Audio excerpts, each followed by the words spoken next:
Crime Cafe, your podcasting source of great crime, suspense, and thriller writing. I'm your host, Debbi Mack. Before I bring on my guest, I'll just remind you that the Crime Cafe has 2 ebooks for sale, the 9-book box set and the short story anthology. You can find the buy links for both on my website, debbimack.com, under the Crime Cafe link.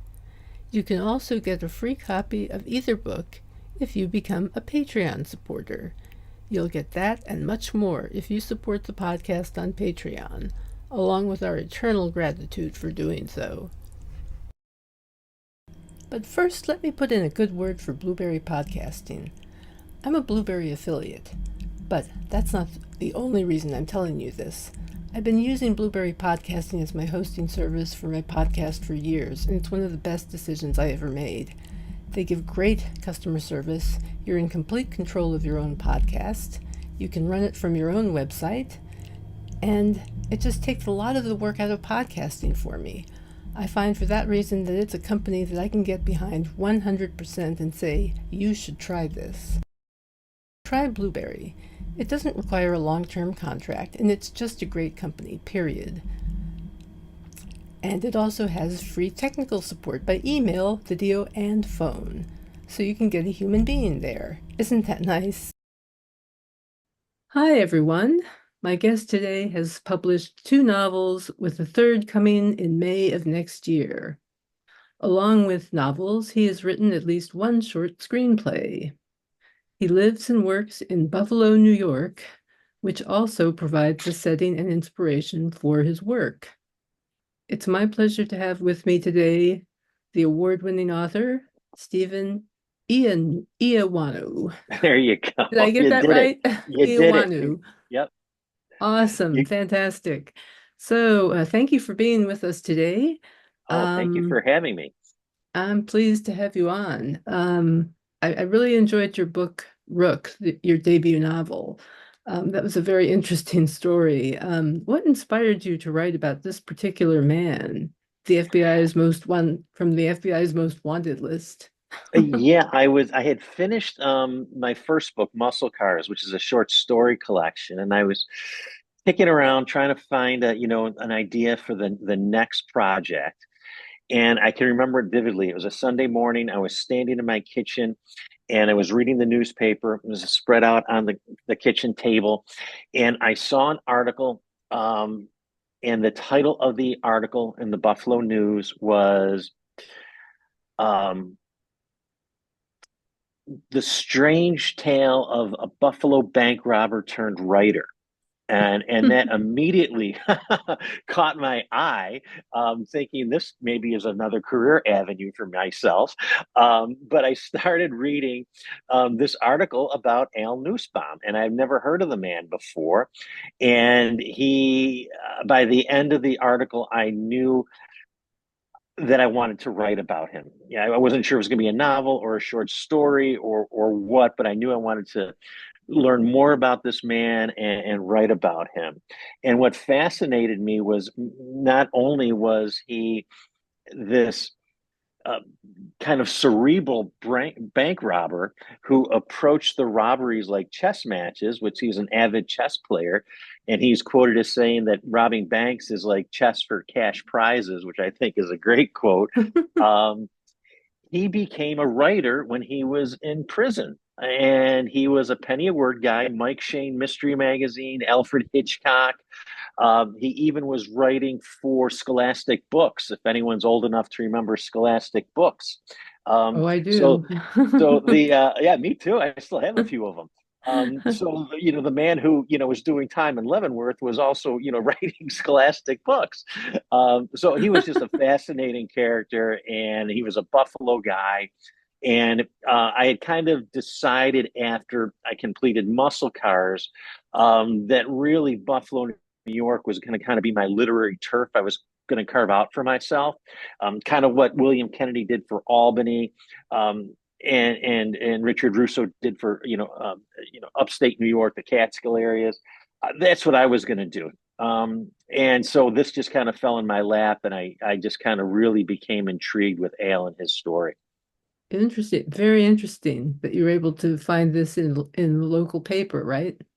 Well, what it was, his daughter, who's just an infant in the novel, um, she was trying to do a Kickstarter campaign to gather up all her father's short stories and anthologize them. And so the newspaper Wow. did a feature on it. And what was really great about this whole experience with Rook is that since the publication, I've become friends with her. She lives about 2 hours away. She's a retired attorney, not a defense attorney or criminal lawyer. Uh, we've had coffee a few times, and she's come to a couple of my events when I'm in the central New York region, and telling me some fascinating stories about her dad that I wish I knew while I was working on the manuscript. Interesting. Because this is a fictionalized account of a true story, were there like permissions involved in terms of using his name and so forth? No, and I figured the legal team at the publisher would worry about that. I just wrote it the way I wanted to write it, and no one said anything. So um, we'll just keep it amongst ourselves. Hard to say. Hard to say Yeah. what happened. Okay. Yeah. Yeah. So, let's see, your second novel is also historical. I take it that you're basically focused on historical writing most of the time. Yeah, and that wasn't the plan. That I just I've always enjoyed it. But you know how these things are. You kind of stumble from an idea finds you. And next thing you know, you've written a story set in the early 1960s, and now there's a story, yesteryear, the second novel is set in the early 1930s, and the book that's coming out in May is set in 1942, which is the 30s and 40s have always been an era that's really intrigued me, primarily because that's my parents. That's when they were growing up, and so I kind of grew up listening to their stories about growing up in the Depression. The immigration experience from my father coming from Greece, and just growing up with those stories, watching old movies with my dad, like the Maltese Falcon, because that's what he was 20 when the Maltese Falcon came out. So he Mm, remembers that from his youth, and that was a kind of my upbringing, if you will, listening to those stories and watching those movies. And next thing you know, fast forward, 40 or so years, and I'm writing about those types of things now. So and you never know what's going to percolate up to the top when you're in the creative mode. exactly. Yeah. And that Eric is very inspiring. There's so much Mhm. from it that informs what we do today. Yeah, and my Uh, mom always said she chastised me. She goes, you romanticize that period. She goes, but it was really hard, Depression and World War. You romanticize it, and she was absolutely right. I do. hmm Yeah, yeah, absolutely. Yeah. I was fascinated by the subject of Yesteryear, which was a playwright that I had never known about, who created The Lone Ranger. Tell Yeah, us no, how you got interested in that. another Buffalo boy, and I had never heard about him either. And Oh my gosh. I was at a party or a bar somewhere where they were serving alcohol, and someone said to me, "Well, the guy who wrote the Lone Ranger is from Buffalo." And I said, "Well, no, he's not." I would have known about that. I mean, Buffalo is very good about promoting any creative person who's been successful, no matter what the connection. Mark Twain was the editor of the Courier Express newspaper for 2 years. He's a Buffalo writer. We made him his own. So for someone, because Fran wrote not only the Lone Ranger but also the Green Hornet and Sergeant Prescott of the Yukon. So I mean, he was a huge influence on 20th century pop culture, and no one's really heard of him. Um, and I think because he sold the rights to the Lone Ranger for $10 before the Lone Ranger just exploded into this 90-year money making franchise. And to make matters worse, the man he sold it to for $10, uh, George W. Trendle, who owned WXYZ radio in Detroit, where the Lone Ranger was broadcast from, started claiming in the 1940s that he was the creator of the Lone Ranger, not Stryker. Oh So Fran my. kind of missed out on the fame as well as the fortune, because if you think about, not only the radio and the TV show and the movies, think of the comic books that Fran wrote. There was a dozen or so hardback novels published in the 30s and 40s that Stryker wrote. The comic strips that appeared in over 200 newspapers. All the spin-off toys. The Lone Ranger is one of the first kind of crossover into marketing and spiffs and toys. So all the masks and hats and holsters and all that money bypassed Stryker and went to Trendle. And when Trendle sold the rights in the mid 50s, he sold the rights for $3 million, which was a record in the entertainment industry at that time. And I think Fran was working up for him up until that time as a head writer at WXYZ. But he may have received like a bonus, but from that 3 million, but certainly not the millions that Trendle made. Oh my gosh, it just goes to show you the importance of owning the intellectual property. Yeah, and you know what? It's a common story, right? You look at all these Yeah. artists, visual artists, literary, musical, when it's like a new medium or something new, like the early days of rock and roll, and you think of all the African American early rock and rollers who were screwed terribly with their Yes. contracts and rights. And it seems like every time there's something new, a new medium, a new form, the artists are so desperate to get that work out there that they get taken advantage of. Yes, definitely. Yes, that is definitely true. It's a shame.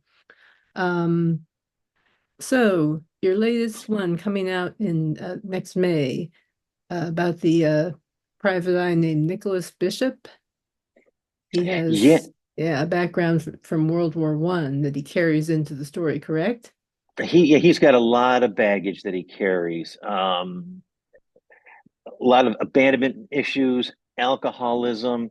He may or may not have stepped in front of a taxi cab on purpose that has left him um, uh, with a limp and unable to serve in World War II. His alcoholism is out of control, and the novel begins. He wakes up on the floor of a hotel room where he's the house detective because he's lost his private practice. He's lost his secretary, who he's been in love with forever. He can't find his car, and he wakes up on the floor after a 5-day bender, can't remember anything, and two shots are fired from his gun, and the police are downstairs. They want to talk to him. And Of that's how the course. novel begins. Um, Hmm. I call it my pandemic novel, even though it has nothing to do with any type of pandemic except the one that we were going through when I wrote it. So, I started it right before the lockdown and finished it 2 years later, which is pretty quick for me because there was nothing to do except write. So that's why it's my pandemic novel. I was alone in a big house with a little one-eyed dog during the lockdown, and Nicholas Bishop has a one-eyed dog that he doesn't know where it came from. He just woke up on the floor and it was there. Um, and he names he names the dog Jake and finds out later it's a female dog. So, Bishop has all sorts of things going on in his life.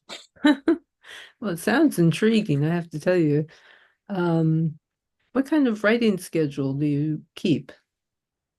Yeah, I've been pretty disciplined for a long time. I get up at 5 and I write from 5 to 7 every day. That's my goal. Sometimes I can go longer. Um, Sometimes after my day job, if I still have some creative energy, I'll do some at night or some editing. And if I miss for whatever reason, I try to make that up on the weekend. So every morning, 4:45, the alarm goes off, or I wake up on my own because I've been doing it for so long. And when I was about halfway through Rook, it was about this time of year, late October, mid-October, early November. It's starting to get cold up here in Western New York and dark in the morning. And for like 3 days in a row, I just could not get up out of bed and go up to my office to write. I was awake, but I just could not get out of bed. And of course, you beat yourself up about it, you know. Um, and then I realized, smart guy that I am, I could just bring my laptop from my office downstairs and just put it Ah, next to my bed. And so at five yes. o'clock, I just reach over and grab my laptop. So there's no rituals, there's no coffee, there's no tea, there's no candles, there's no music. I just literally prop myself up on in the pillows and write in bed. And that's what I've been doing majority of my writing, or splitting it up in my office. There's a famous author that used to do that. I can't think of his name now. Oh, it's crazy stuff. Hemingway wrote standing up. Dalton Trumbo wrote in the bathtub. Right. Um, yeah. So for right now, anyways, that's my routine. I would like to wake up at 7, walk my little one-eyed dog, and then start writing at 8. But that's not possible right now with the day job. Uh-huh. So you work around a day job. I'm impressed. Very. But how much research do you do when you write historical novels? I mean, A and what lot kind went of in, research? yeah, a lot went into yesteryear of the three novels. Yesteryear required the most research. Um, Research on the early days of radio, research certainly on Franz Stryker's life, research on the Lone Ranger, and I was very fortunate when Fran passed away in the early 1960s. The Stryker estate left all of his papers to the University of Buffalo, and I'm an alumni. And so, there's about 14 cartons that they have in their special collections, and it is just a treasure trove.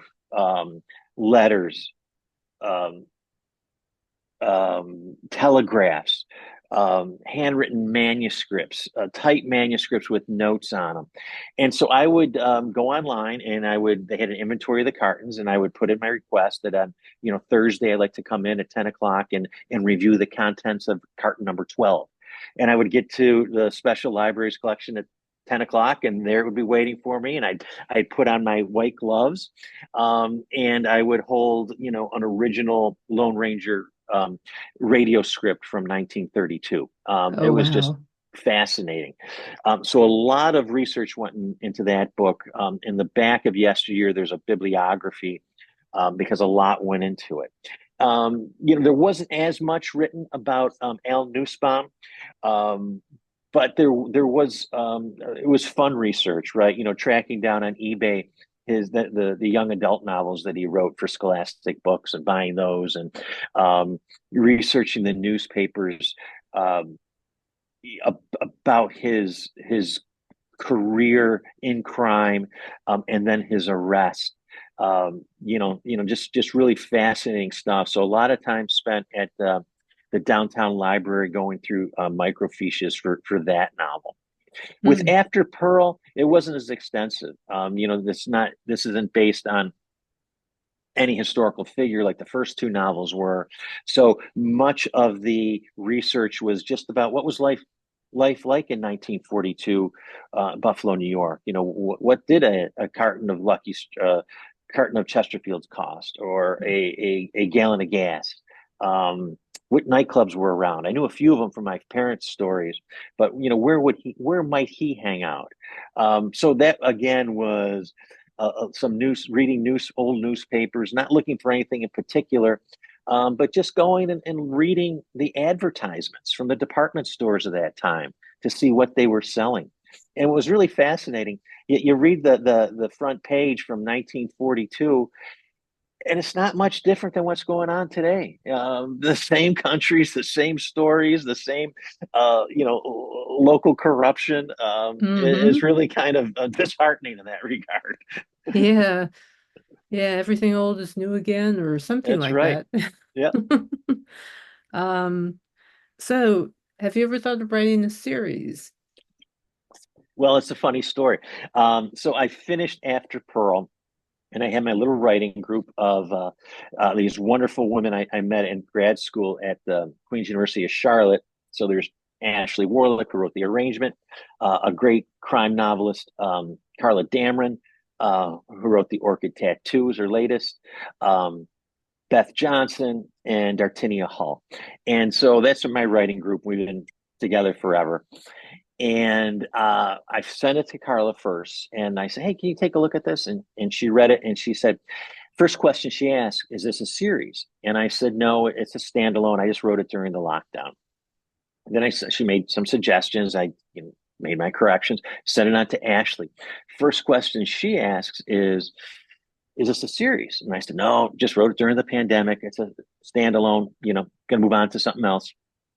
I sent it in my publisher, and he comes back and says, "Is this a series? Because I think Netflix might like something like this." And I Oh, said, yeah. "Yes, it's a series," with no idea what the Ah, second book is going to be about. But I said, "Absolutely, it's a series." And of course it so, is. yeah. And so now I'm working on the second book in the Nicholas Bishop series.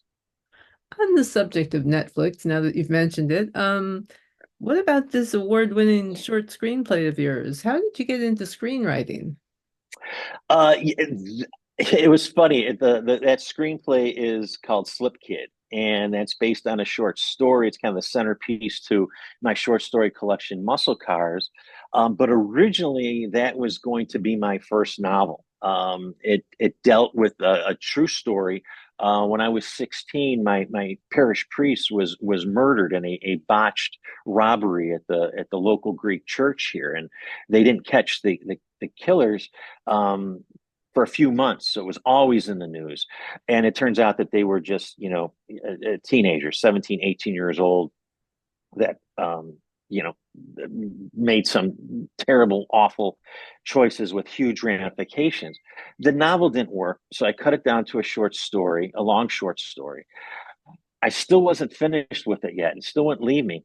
And I was at the time just graduating from Queens. And I had a lot of friends who were in the screenwriting program, and they were always talking about, writing screenplays and what they're working on and the challenges. And I said, well, I'm going to try that. And so I bought the software, and I wrote, I was hopefully it was going to be a feature, but I couldn't make it into a feature. It was only a short.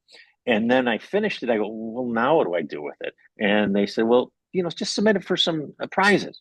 And so the Denver Film Festival was having um, a contest, and one of the categories was, original short film. And so I submitted in and kind of forgot about it, to be honest with you. And the next thing I know, I'm getting this email that I won. So it was Oh, wow.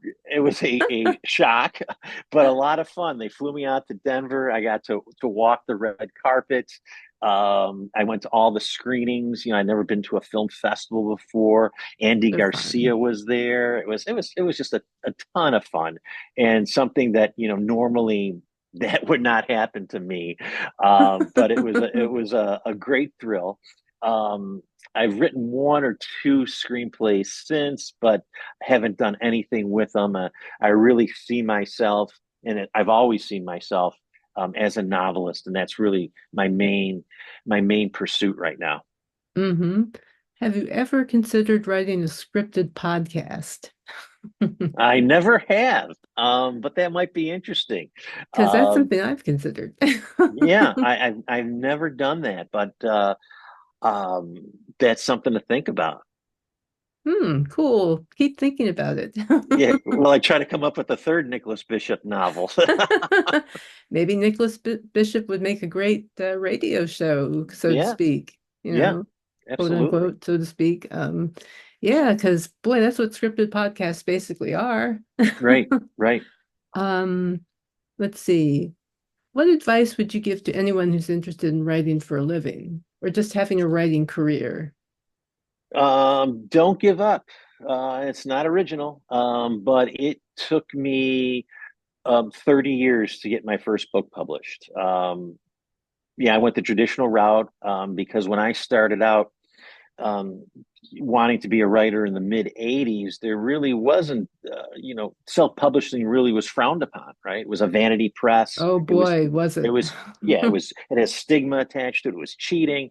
So that was never really a consideration for me. So I took the traditional route.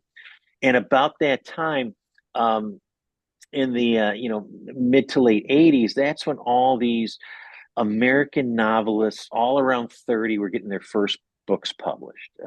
Jay McInerney, Bret Easton Ellis, Brett Lott, uh, Michael Chabon, all those guys. They're a little bit older than me. I was probably about they were probably around 30. I was mid 20s.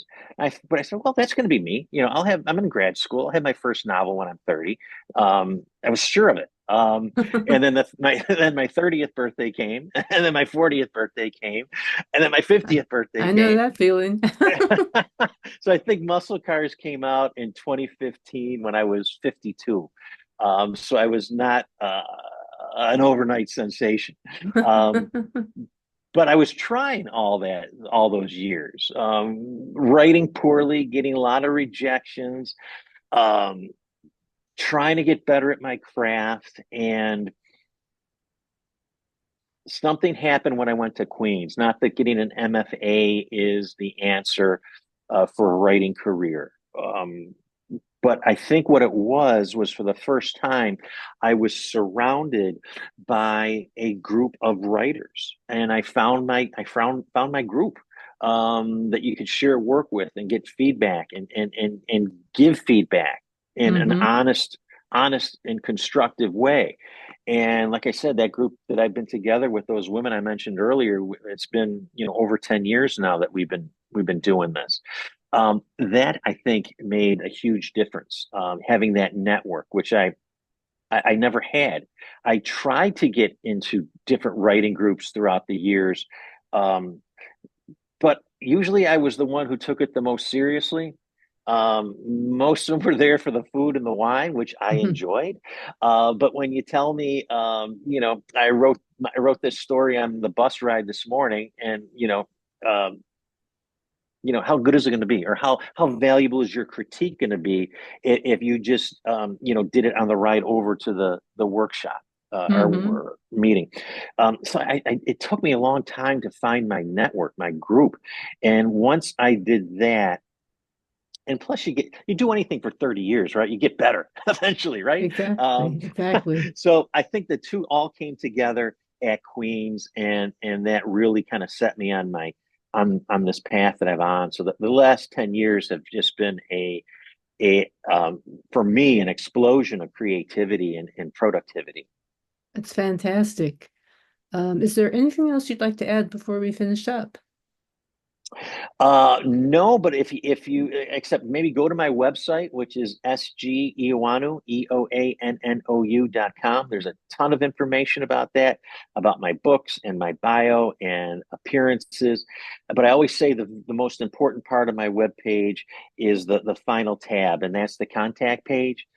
So if you any readers out there who want to have me come to their book club, or if they just want to ask me questions, or just drop me a note, I answer all of them. It's the best part, really, of when you get an email from someone who's curious about your work and what you're doing. I love that. So I encourage everyone to go out there. That's excellent. Wonderful. Thank you so much. Oh, thank you. I had fun.